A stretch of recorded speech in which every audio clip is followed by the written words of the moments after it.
মানুষ হিসাব করেই বলেছে যাক ধন্যবাদ তোমাকে। সেই কাতারে লোক ছিল 70,000। তারপরে আমাকে আবার প্রশ্ন করেছে যে 9টি দরজা আছে, আর এক দরজা আছে, সেই দরজাটা কোন দরজা ও জানতে চেয়েছে। তো তোমাকে আমি জানিয়ে দেব। আর যখন মা হওয়া বাবা আদমের সঙ্গে বিয়ে পড়েছিল তখন সত্য কোনো কলমা আসে নাই, তাহলে কোন কলমা দিয়ে বিয়ে হয়েছিল? শোনো, সব তুমি পেয়ে যাবে, কোনোটাই তুমি না পাওয়া হবে না। গান শোনাই। যেজন তোমার হৃদ মাঝারে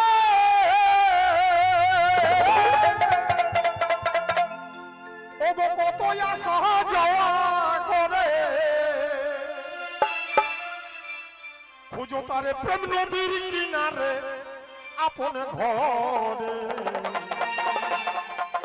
রূপসাগরে ডুবলে পাবি তারে। মানুষ মানুষ আমরা সবাই মানুষ, কিন্তু মানুষের মধ্যে বস্তু আছে, সেই বস্তু যদি না থাকে তাহলে পশুর অধীনে চলে গেলে আর মানুষ বলে কিছু দাম থাকবে না মানুষের কাছে। তাই যেজন তোমার হৃদ মাঝারে কত আশা যাওয়া করে, খোঁজো তার প্রেম নদীর কিনারে আপন ঘরে, রূপসাগরে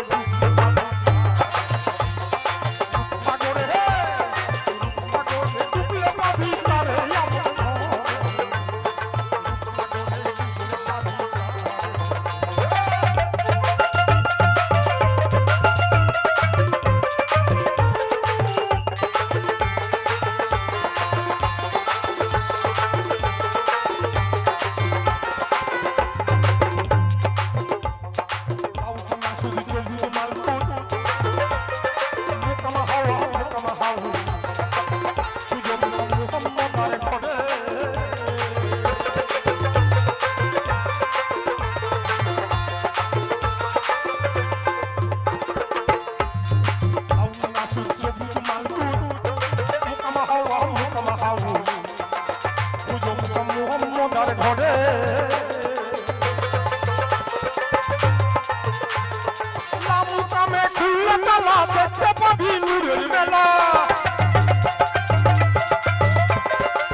রূপসাগরে রূপসাগরে ডুবলে পাবি তারে আপন ঘরে, রূপসাগরে ডুবলে পাবি তারে।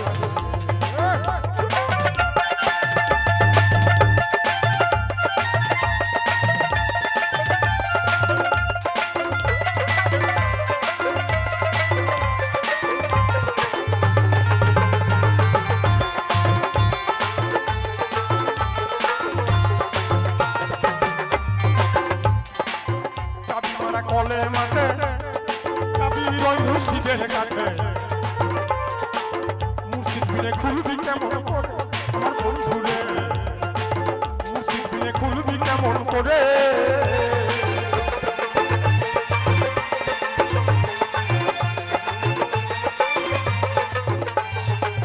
চাবি মারা কলে মাঠে চাবি রই মুর্শিদের কাছে, মুর্শিদ দিনে খুলবি কেমন করে।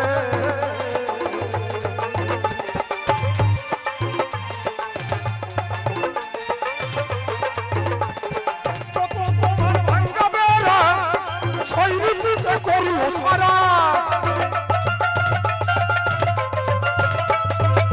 কত তোমার ভাঙ্গা বেড়া ছয়রি পুঁতে করলো সারা, মনের বেড়া লাগাও শক্ত করে আপন ঘরে, রূপসাগরে ডুবলে পাবি তারে,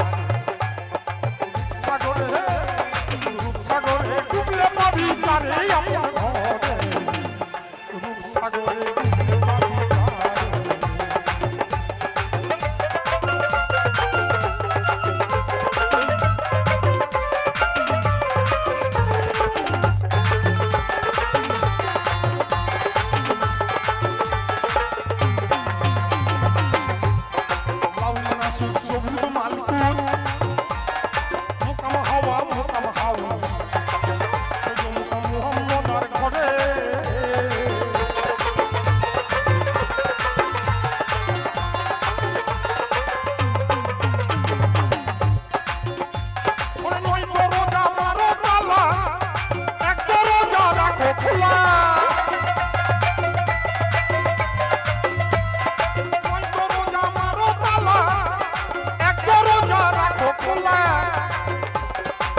এই লালন ফকির, ঘরে 9 দরজায় মারো তালা, আর একটা দরজা রাখো খোলা। ওই দরজায় মিলবে রূপের ছবি, যে দরজাতে আমার পাক দিনের নবী এসেছিলেন। আমরা যে দ্বারে হয়েছি, আমার নবী সেই দ্বারে হয় নাই। আমরা যে দ্বারে এসেছি, আমার নবী সেই দ্বারে আসে নাই। সে ওই লাভিকুণ্ডু দ্বারে এসেছিল।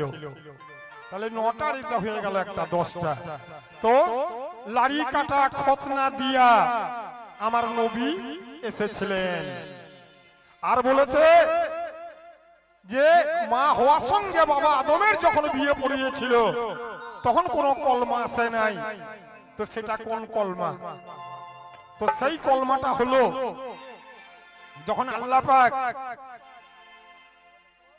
বলল জিবরাইলকে যে আমি মানুষ তৈরি করলাম, এইবার ওর তো বিয়ে পড়াইতে হবে। তো কি করতে হবে? যখন আল্লাহ পাক আদমকে তৈরি করতে বলল, তো তখন এমন ভাবে বলেছিল যে 2টি হাত 2টি পা। তো করে দিয়েছিল কি না কুকুর। আল্লাহ পুনরায় দেখে বলছে, কি করেছো তুমি আজাজিল, তুমি কি করেছো? বলছে আল্লাহ তুমি না 2টো হাত বলেছো আর 2টো পা বলেছো, আমি তাই করেছি। বলছে না, এটা হলো না, এটা কুকুর হয়ে গেছে, এটাকে ভেঙে দাও, দিয়ে মানুষ তৈরি করো। কুকুর তখন আল্লাহর কাছে দাবি করে দিল, যোগ আল্লাহ আমি অপরাধ কি করেছি? আমাকে এত সৌন্দর্য একটা বস্তু বানিয়ে তুমি আমাকে শেষ করে দেবে? আল্লাহ আমি অপরাধ কি করেছি? কুকুর দাবি করলো। আল্লাহ বলল ঠিক আছে, তোমাকে আমি শেষ করব না, তুমি এখন জান্নাতে গেটে গার্ড থাকো। তখন মানুষ তৈরি হয় নাই, মানুষ তৈরি হয় নাই, জান্নাতের গেটে কুকুর তৈরি হয়ে গেল।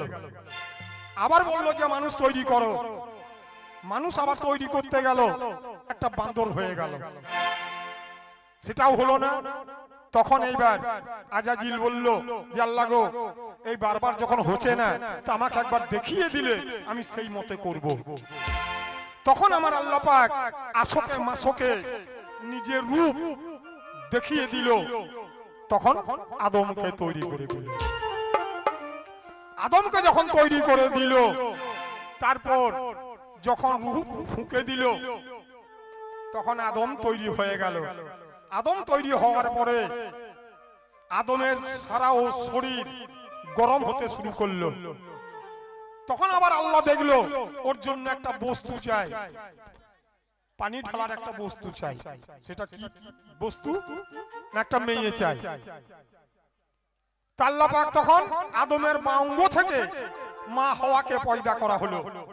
নে যখন তাও ওর প্রতি রূহ ফুঁকে দিল, তখন আদম চেঠা হয়ে গেল।